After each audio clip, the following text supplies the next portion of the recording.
why your friends always hating on me. Fuck them, no, I did this all by myself. Matter of fact, I ain't never asked no one for help, and that's why I don't pick up my phone when it ring. None of my exes is over Lil Peep. Nobody flexing as much as I be.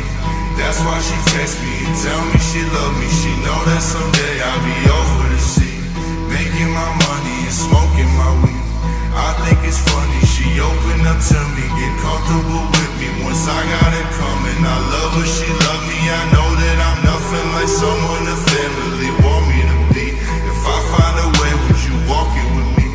Look at my face while you talking to me, cause we only have one conversation a week. Can I get one conversation at least? Shout out